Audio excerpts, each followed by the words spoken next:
Hollywood lied. A beloved star is dead, and the truth was buried for 60 years. But now, we have the proof, and it's way darker than anyone expected. Jeff Chandler wasn't just a star, he was the blueprint. In the 1950s, Jeff Chandler was everywhere. He wasn't just famous, he was Hollywood's go-to leading man. Picture this: silver gray hair before it was cool, steel-cut jawline, a deep baritone voice that made women melt, and studios millions. He wasn't just acting, he was dominating screens across America. He played war heroes, outlaws, lovers, Apache chiefs, and somehow made every role feel real. He was nominated for an Oscar, made hit records, and even ran his own production company at a time when most actors were just studio puppets. He was the future. But Hollywood hated that. Why? Because Jeff Chandler had control. And in a system built on controlling them, that made him dangerous. Behind the suits, the smiles, and the movie posters, Chandler was pushing back. He wanted creative freedom, ownership, power, and he was getting it. Fast. That scared the industry. But what scared them more, he wasn't just stepping outside the lines. He was doing it while everyone was watching. And that was just the beginning. What came next shook even Hollywood. Stay with us, don't we? It only gets darker. Fame, in the 1950s, looked glamorous from the outside.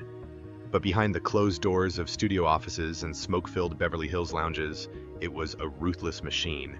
And Jeff Chandler was caught in its teeth. He worked non-stop. 2 films a year, personal appearances, singing tours, constant press. He didn't have downtime, he had call times.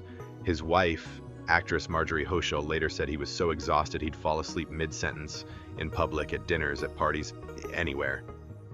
He was there, she said, but it felt like he wasn't. And she meant emotionally too. The marriage cracked, then crumbled. They separated, got back together, and separated again. Why? Because even when Jeff Chandler wasn't on set, he was still working. Obsessed. Drowning in meetings, agents, contracts, press obligations. He'd locked himself inside a career that wouldn't let him out. And then, just when things were stabilizing, he met Esther Williams. A glamorous swimmer-turned-actress, she was Hollywood royalty. And the press loved the two of them, at first. But their relationship spiraled into something else entirely. A firestorm of scandal, betrayal, and one explosive secret that would surface decades after his death. A secret that, Esther said, ended everything and nearly shattered his legacy. The studio wanted him to be a hero, but the press, they wanted blood, and soon they'd get both. Jeff Chandler was used to the spotlight, but nothing could prepare him for what happened after his divorce, because once he was single, the press smelled blood. Paparazzi followed his every move. Columnists were writing headlines before he even left the house. One week he was dating singer Gloria DeHaven. The next he was reportedly seen with Marilyn Maxwell. Then there were whispers about Rita Hayworth. The truth? It didn't matter. Hollywood was feeding on the drama now, not the man. But the most explosive chapter came when Chandler began dating Esther Williams, the Olympic swimmer turned Hollywood bombshell who was just as famous and just as media saturated. At first they looked like a power couple straight from a movie poster. Tall, gorgeous, wealthy. But behind the scenes, it was chaos. Esther later said Chandler was emotionally distant, constantly exhausted, and deeply insecure. Then came the twist no one saw coming. In her 1999 autobiography, nearly 40 years after Jeff's death, Esther made a jaw-dropping claim. Jeff Chandler, Hollywood's alpha male, had a secret. He liked to dress in women's clothing. She said it with finality, as the reason she left him. As a truth she had carried with her for decades. The press exploded. Fans were shocked. And the industry, even in the late 90s, didn't know what to make of it. His closest friends were furious.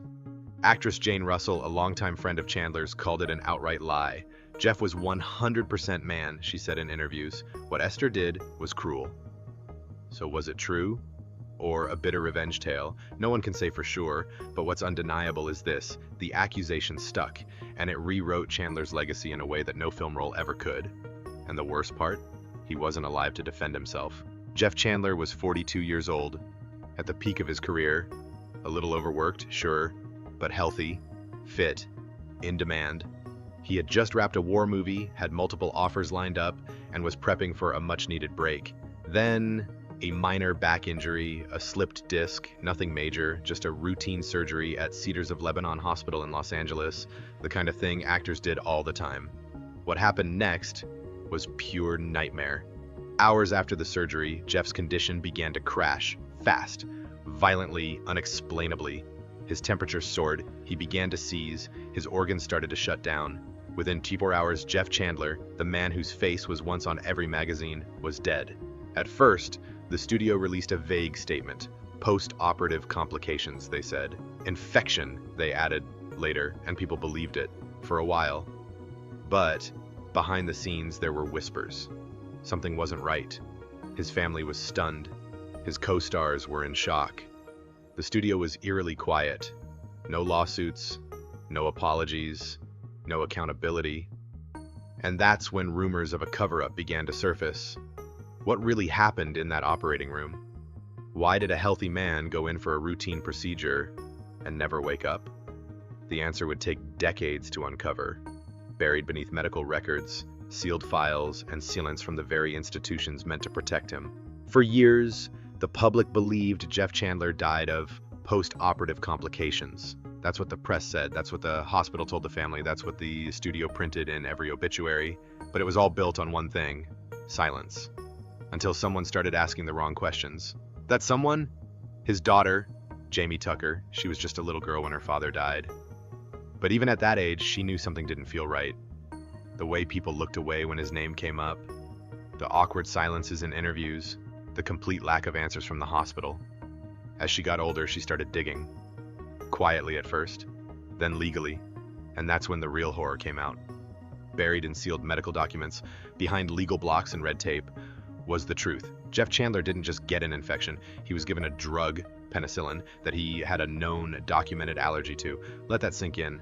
This wasn't a rare reaction, this wasn't a random medical mystery. He had a clear allergy, it was in his chart, it was known to the doctors, and still, they gave it to him. The reaction? Anaphylactic shock. His body went into immediate crisis, the hospital scrambled, but by then it was too late. They didn't just make a mistake. They ignored protocol, they violated procedure, and they killed him. This wasn't a tragic mistake, it was preventable, it was known, and yet no one was held accountable. In the next chapter, who knew and who stayed silent? So why didn't anyone say anything? Why wasn't there a lawsuit? Why wasn't the public told the truth? One word: Hollywood. Jeff Chandler wasn't just a beloved actor, he was $1 million asset to Universal Pictures. He had films in post-production, contracts on the table, fan clubs across the country. If the public found out he died from a preventable medical error, it would have destroyed careers, tanked investments, triggered lawsuits, and shattered the carefully controlled image of Golden Age Hollywood. So what did the studio do? They closed ranks. They pulled favors, and they shut it down. Fast. The hospital stayed quiet. The press ran the story exactly as they were told. No further questions, no deeper investigations, just a clean, silent end. But silence doesn't erase guilt, and Jeff Chandler's daughter never let it go. Decades later, her relentless legal battle finally pried open the truth, not just about what happened to her father, but about the corrupt system that tried to erase him. What started as a Hollywood mystery was actually a medical scandal. What looked like a tragic accident was really a negligent death, covered up to protect money, image, and legacy. And the worst part, it almost worked. By the time the truth started leaking out about Jeff Chandler's death, it was already too late to save him. But there was still something left to protect, and that was the system. You see, Universal Pictures wasn't just Chandler's employer, they owned his image. They controlled the press releases, the public perception, and even, in some ways, the story of his death. And if people found out that hospital negligence, not fate, killed one of their biggest stars, it wouldn't just be bad press, it would be a nuclear-level scandal. We're talking about a man who had movie posters in every American theater, who had just finished a new war film, who was under contract for multiple appearances and upcoming roles. If the public turned on the hospital, they'd also turn on the studio. And so something terrifying happened, and something that happens far too often in fame-driven industries. They didn't protect the man, they protected the machine. That meant no admission of guilt, no official investigation, no open apology. Instead, silence. Paperwork vanished. Medical records were sealed. Insiders who knew too much conveniently didn't return calls. And the narrative was locked. Post-surgical infection, complications, nothing more. They chose reputation over truth. And it worked, for a while. But like all buried things, the truth eventually clawed its way back up. And what it revealed wasn't just a deadly mistake. It was a systemic failure, and possibly even a criminal one. Jeff Chandler was a legend, but behind the scenes, he was a victim of overwork, of media exploitation, and of medical negligence that Hollywood worked hard to silence. Now that the truth is out, one question still lingers. How many other stars died this way, and how many more stories are still buried in the shadows of old Hollywood?